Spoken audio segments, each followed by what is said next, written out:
Hello दोस्तों, स्वागत है आपका आपके चैनल स्पेशल एसपी स्टडी में। तो आज हम बताने वाले हैं सूरदास जी का जीवन परिचय। ठीक है फ्रेंड्स, आज हम बताने वाले हैं सूरदास जी का जीवन परिचय। सूरदास जी का जीवन परिचय। ठीक है फ्रेंड्स, जीवन परिचय बताने वाले हैं सूरदास जी का। ओके फ्रेंड्स, तो आज हम सूरदास जी का जीवन परिचय बताने वाले हैं। तो पहले लिखना है आपको स्मरणीय तथ्य। ठीक है फ्रेंड्स, पहले आपको लिखना है स्मरणीय तथ्य। ठीक है दोस्तों, आपको पहले स्मरणीय तथ्य लिखना है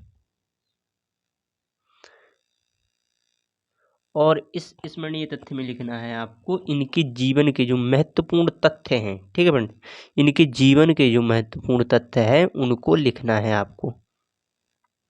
कौन कौन से? जैसे जन्म, जन्म स्थान, पिता, गुरु, मृत्यु, रचनाएं। ये इनके जीवन के जो महत्वपूर्ण तथ्य हैं। ठीक है फ्रेंड्स, स्मरणीय तथ्य जिसको हम याद कर सकें। स्मरणीय तथ्य यानी कि जो इनके स्मरणीय तथ्य हैं जिसको आप याद कर सको वो लिखना है आपको। स्मरणीय तथ्य का मतलब ये होता है। तो सबसे पहले आपको स्मरणीय तथ्य में लिखना है जन्म।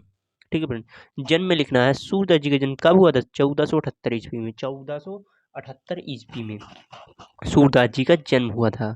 और आपको ये स्मरणीय तथ्य आपको ब्लैक पेन से डालना है। ठीक है फ्रेंड्स, और जन्म आपको ब्लैक पेन से। इसके बाद ब्लू पेन से, ब्लू पेन की जगह हम रेड पेन का यूज किए हैं। आप ब्लू पेन का ही यूज करिए बोर्ड परीक्षा में। ठीक है फ्रेंड्स, स्मरणीय तथ्य लिखने के बाद आप जन्म स्थान लिखना है। जन्म स्थान, जन्म स्थान इनका कहाँ हुआ था जन्म? रुनकता नामक ग्राम में इनका जन्म हुआ था, रुनकता में। ठीक है फ्रेंड, इनका जन्म कहाँ हुआ था?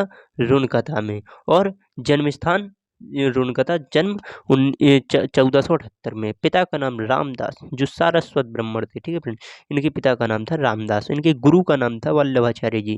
ठीक है फ्रेंड्स, ये जन्म अंधे यानी कि बचपन से ही अंधे थे। ठीक है फ्रेंड, और इनकी मृत्यु हुई थी 1500। ठीक है फ्रेंड, 1583 में इनकी मृत्यु हुई थी। ठीक है फ्रेंड्स, 1583 में इनकी मृत्यु हो गई थी।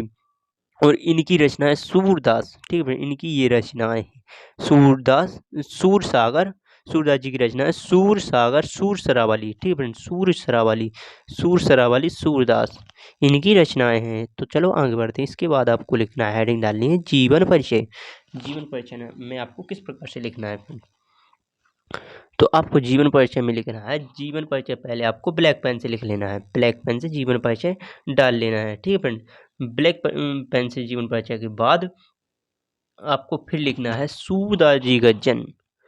ठीक है फ्रेंड्स, इनका जन्म आगरा से मथुरा जाने वाली सड़क पर। ठीक है फ्रेंड्स, इनका जन्म आगरा से मथुरा जाने वाली सड़क पर रुनकता नामक ग्राम में। रुनकता ये आपको ब्लैक पेन से डालना है। ठीक है फ्रेंड्स, ये आपको ब्लैक पेन से डालना। रुनकता नामक ग्राम में 1478 ईस्वी में, इसको भी आपको ब्लैक पेन से ही डालना है। 1478 ईस्वी में हुआ था। ठीक है फ्रेंड्स, कुछ विद्वानों में, ठीक है, कुछ विद्वानों में इनके जन्म के संदर्भ में मतभेद हैं। यानी कि इनके जन्म के संदर्भ में किस प्रकार से मतभेद है कि ये जन्मांधे थे। ठीक है फ्रेंड्स, और इन्होंने जिस प्रकार से श्री कृष्ण की लीलाओं का ऐसा जो जो जीवांत वर्णन किया है, इस प्रकार से लगता ही नहीं था कि ये जन्मांधे थे। ठीक है फ्रेंड, और एक और मतभेद इनके जन्म के संदर्भ में कि इनका जन्म रुनकता न मानकर कुछ विद्वान कहीं और मानते हैं। लेकिन फ्रेंड्स, इनका रुनकता ही जन्म स्थान है, आपको रुनकता ही लिखना है। और एक दूसरा इनका मतभेद ये है कि इन्होंने कुछ विद्वान मानते हैं जन्मांध नहीं थे, यानी कि बचपन से ही इनकी आंखें थीं, लेकिन कुछ मानते नहीं थी। ठीक है फ्रेंड, तो इस पर इनकी मतभेद है। इस संदर्भ में इनके मतभेद है। इनके पिता जो थे, इनके पिता रामदास सारस्वत ब्राह्मण थे। इनका जन्म एक सारस्वत ब्राह्मण परिवार में हुआ था। ठीक है फ्रेंड्स, सारस्वत ब्राह्मण परिवार में इनका जन्म हुआ था। बचपन से ही सत्संग के प्रभाव से, बचपन से इन्होंने सत्संग किया। ठीक है फ्रेंड्स, इन्होंने बचपन से ही सत्संग के प्रभाव में, सत्संग के प्रभाव से इन्होंने धर्मशास्त्रों का ज्ञान हो गया। इनको क्या हो गया? धर्मशास्त्रों का ज्ञान हो गया। बचपन से धर्म सत्संग यानी कि संतों का इन्होंने संगत बहुत की फ्रेंड्स। तो इन्होंने बचपन से सत्संग किए तो इन्हें धर्मशास्त्रों का ज्ञान हो गया, बचपन से ही ये विरक्त हो गए। ठीक है, ये बचपन से ही क्या रहे, विरक्त, यानी कि इनको संसारिक जीवन से कोई लेना देना नहीं रहा। ठीक है फ्रेंड्स, ये बचपन से ही विरक्त हो गए और गौ घाट में रहने लगे। कहाँ पर रहने लगे, गौ घाट में। ठीक है फ्रेंड्स, आपको ये भी मोस्ट इम्पोर्टेंट है। तो ये आप गौ घाट में ये जाकर रहने लगे। तो इसके बाद लिखना है आपको गऊ घाट में रहने लगे, जहाँ पर इनकी कहाँ किससे मुलाकात हुई, जहाँ पर इनकी मुलाकात इनके गुरु से हुई। ठीक है फ्रेंड्स, इनके गुरु वल्लभाचार्य को इन्होंने स्वचरित, ठीक है फ्रेंड्स, स्वयं लिखा हुआ पद, ठीक है, किसी का बनाया हुआ नहीं, स्वचरित पद, ठीक है फ्रेंड्स, स्वचरित पद इन्होंने अपने वल्लभाचार्य गुरु जी को स्वचरित पद सुनाकर सुनाया, जिससे प्रभावित होकर, ठीक है फ्रेंड्स, जिससे प्रभावित होकर सूरदास को वल्लभाचार्य जी ने अपना शिष्य बना लिया। जिससे प्रभावित होकर सूरदास को अपना शिष्य बना लिया, किसने, वल्लभाचार्य जी ने, कि बहुत अच्छा गाता है, या फिर इतना टैलेंट है, यानी कि सूरदास जी के अंदर इतना टैलेंट था कि वल्लभाचार्य जी को उनको वल्लभाचार्य जी उनसे प्रभावित होकर उन्हें अपना शिष्य बना लिया। इसके बाद लिखना है, इस इनके गुरु ने इन्हें कृष्ण लीला के पद गाने को कहा। ठीक है फ्रेंड, इन्होंने, इनके गुरु ने इन्हें उपदेश दिया कि आप श्री कृष्ण की लीलाओं का पद गाइए। और ये पहले विरक्त रहे ना पहले, यानी कि ये इससे पहले विरह के गीत यानी कुछ भी गाए रहते होंगे, यानी कि गाते तो होंगे कुछ अच्छा ही, लेकिन इनको उस राह का पता नहीं था, ये राह इनकी अच्छी नहीं थी। ठीक है फ्रेंड, इनको राह का पता ही नहीं था, हम किस राह पर जाएं, किस राह को गाना गाएं। तो गुरु का यही महत्व होता है दोस्तों, कि अपने शिष्य को एक अच्छी राह पर चलाए। ठीक है फ्रेंड, तो ये हो गया, इनके गुरु ने इनको राय दी कि तुम श्री कृष्ण की लीलाओं के पद गाओ। वहीं ठीक है फ्रेंड, वहीं श्रीनाथ मंदिर का कीर्तन भार इनको सौंप दिया गया। इनके गुरु ने इनको श्रीनाथ मंदिर का कीर्तन भार इन्हें सौंप दिया। किस मंदिर का, श्रीनाथ मंदिर का। ठीक है फ्रेंड, श्रीनाथ मंदिर का कीर्तन भार इनके ऊपर सौंप दिया, इनको कीर्तन भार सौंप दिया। ठीक है, इनको कीर्तन भार श्रीनाथ मंदिर का सौंप दिया।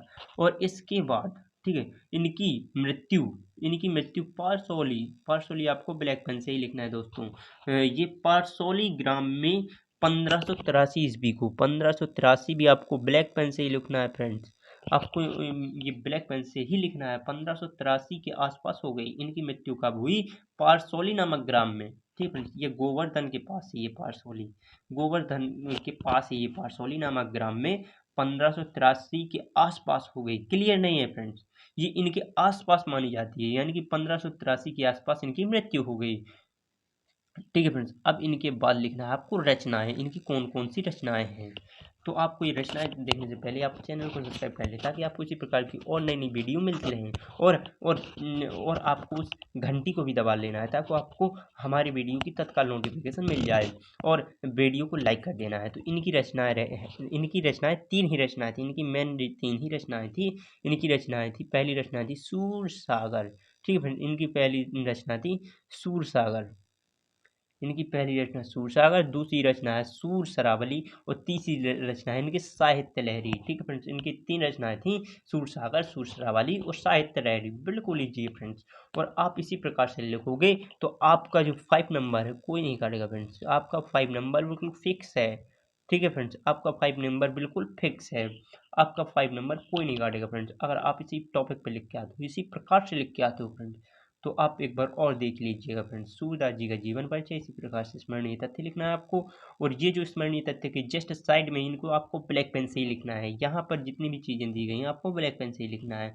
जैसे जीवन परिचय के साथ साथ देखो फ्रेंड्स, ग्राम ग्राम कहाँ जन्म हुआ था इनका, रुनकथा, जैसे 1478, रामदास जी सारस्वत ब्राह्मण थे, और इनके गुरु वल्लभाचार्य जी, इनकी जन्म स्थान पारसौली, मृत्यु स्थान पारसौली, और 1583 इनकी जन्म तिथि, मृत्यु तिथि।